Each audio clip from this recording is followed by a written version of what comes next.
Hello, Taurus, Sun, Moon, Rising, and Venus signs. Kumusta kayo? Sana po ay nasa mabuti kayong kalagayan. Welcome back po sa Star Tarot. Kung bago kayo dito, welcome din kayo. Thank you sa inyong support. I truly appreciate it. God bless you all. Tignan natin ang mga messages ninyo for the week. Unahin natin yung inyong mga triggers. Ayan. So, we have baby boy. Ayan. So, this is a new beginning energy, Taurus. Kaya, most likely, may mga pagbabagong magaganap dito sa buhay ninyo. May mga sisimulan kayong bago, no? Bagong sitwasyon dito sa buhay ninyo. Maaari din naman na meron kayong i-welcome na bagong baby sa pamilya. Maaring merong manganganak sa inyo, no? Maaring ikaw, or maaring person ninyo, maaring kapamilya ninyo, someone close to your heart, no? Maaari din kaibigan ninyo is welcoming a new baby, maaring ganon. That could be baby boy, that could be baby girl. So, we have this one. So, this is about determination and confidence, no? So, kung ano man ang mga pagbabagong itong gagawin ninyo sa buhay ninyo, very confident kayo siguro na pagtatagumpayan ninyo, or very confident kayo na yan ang makakabuti para sa inyo. Kaya naman yan ang gagawin ninyo, no? Determined kayo sa ngayon. Kung ano man ang focus ninyo sa ngayon, you're going to be very determined about that. So, we have the starfish. Ayan. So, starfish naman, this is about guidance. That is about enlightenment, clarity, yung ganon. So, kung ano yung pagbabagong ito, definitely, ginagabayan kayo ng divine universe dito, ng mga angels ninyo, at talagang suportado kayo sa kung ano man ang mga pagbabagong gagawin ninyo sa buhay ninyo dito, no? With the guidance. So, what else, Taurus? We have love. Holy moly. Love surrounds all your connections. Move forward positively in all areas of life. Ayan. So, love is oozing. Sa ngayon, ano, love is in the air for you, Taurus. Maaring hindi lang ito related sa love and romantic relationship na love na to. This could be also self-love. Maaring yun din ang focus ninyo sa ngayon.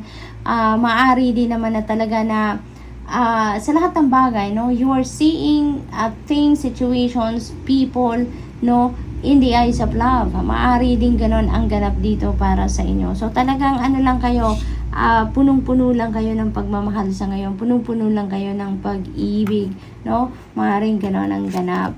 We have proposal. Holy moly, a romantic or business opportunity is indicated sa sitwasyon ninyo sa ngayon, Taurus. So most likely, talaga, love and romantic relationship din ang para sa iba sa inyo. Ito, no? Love is in the air talaga. Talagang hindi na mapipigilan. Magpo-propose ng iba sa inyo, or maaring kayo yung pagpo-proposean, ano? So, handang-handa na ang iba sa inyo dito, Taurus, na talagang mag-settle down na, magpakasal na sa inyong person. So, iyon. So, talagang na kayo, nasa peak siguro kayo ng talagang mahal na ninyo ang taong ito, no, yung person ninyo. Kaya hindi na kayo mapipigilan, magpo-propose na kayo, no, sa handang-handa na kayong magpakasal, no. Maaari din naman na business proposal din ito for others of you, no. Business proposal naman ang ganap dito for some. So, we have mountain. Know that you are protected as you face challenges, but remain cautious. Ayan. So, for others of you naman, maaring meron kayong mga problema na maaring kaharapin, or maaring meron na kayong kinakaharap na problema sa ngayon. But, you know what? Sinasabi dito na you are protected. You are protected. You are guided. Meron tayong starfish. May guidance. Kaya huwag kayong mag-alala, no? Normal naman sa buhay natin, 'di ba? Hindi naman lahat ng sitwasyon sa buhay natin ay maganda lang. There are challenges in life talaga na binibigay din sa atin, no? To help us grow as a person, to help us evolve into the best version of ourselves, to help us learn something, no? Lesson, wisdom, para makatulong din sa pag-evolve natin, no? As a person. So, kaya lang yan, dadaan lang yan, dumadaan lang. Wala namang permanente sa mundo, di ba? Everything changes, everything evolves. Kaya, kung ano man ang mga challenges na maaari ninyong ma-encounter along your life's journey, huwag kayong mag-alala. No? Huwag kayong mag-alala. Malalampasan at malalampasan ninyo yan. You are protected. You are guided. Kaya pasasaan ba? Dadaan lang talaga yan. No? Huwag nyo lang din tambayan. Padaanin nyo lang talaga kung ano man yung challenges sa buhay ninyo. Kasi aalalahanin din ninyo na wala namang challenges na binibigay sa atin na hindi natin kaya. 'Di ba? Na hindi natin kayang solusyonan, hindi natin kayang lusutan. Kaya, ano lang yan, ituring nyo lang yan na parang hanging dadaan lang din yan sa atin, no? Manifestation, holy moly, parang talagang ang napipick up ko din dito unang-una is manifestation of love, no? Maaaring yung proposal na to is talagang yun ang pinaka on top of ninyong priority sa ngayon for some of you, at yan ang inyong manifestation of love ngayon na ipapakita ninyo sa inyong person kung gaano ninyo sila kamahal, kaya magpo-propose kayo at gusto nyo na asawahin siya, 'di ba? Yung ganon. For others of you, Taurus, no, this is not going to resonate with everyone. So for others of you naman, you are definitely going to manifest whatever you want to manifest in life, no? Maaring ngayon na ang panahon, divine timing has come that you are going to manifest na your dreams, your hopes, your goals, kung ano man ang mga heart's desires ninyo, ay maaaring yan ay makita nyo na talaga ngayon sa inyong 3D reality, Taurus. So, napakaganda, napakaganda. Fertility, ayan, so ang iba sa inyo dito, siguro nagbubuntis na, no? Maaaring nagbubuntis na, maaaring working on para magbuntis na, maaaring gano'n, ano? So, gano'n ang ganap dito for some of you. May mga anak na siguro, ang iba sa inyo dito, Taurus. Spirit guide, ayan, see, you know what, Taurus, talagang kayo, parang napakalakas ninyo sa divine universe, no? Sa spirit realm. Kasi, ginagabayan kayo, diba? You have intuitive messages, intuitive guide, marami kayong divine guidance na pinapadala sa inyong divine universe to guide you sa pag-navigate ninyo ng mga pagbabagong ito sa buhay ninyo. And look at that, spirit guide is here as well. Yung spirit guide ninyo, Taurus, is also connecting with you because yung spirit guide ninyo gusto kang tulungan sa kung ano man ang challenge na ito sa buhay ninyo, no? So pay attention to the messages na napipick up ninyo through your intuition. Maybe may mga signs, symbols, then synchronicities din kayong napipick up dyan. Make sure na i-decode din yung mga ibig sabihin yan because maybe, ito talaga yung time din na para mag-connect kayo sa spirit guide ninyo.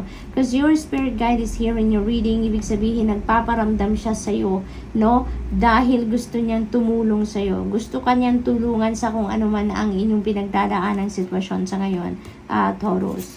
So, what else? We have Ace of Pentacles. Beautiful. This is another new beginning energy. Ito naman ay pagdating naman sa inyong money, career, and finances, no? So, napakaganda rin ang inyong sitwasyon dito pagdating sa inyong kaperahan, sa inyong source of income because ito na yung simula ng pagbabago ng inyong financial landscape, Taurus.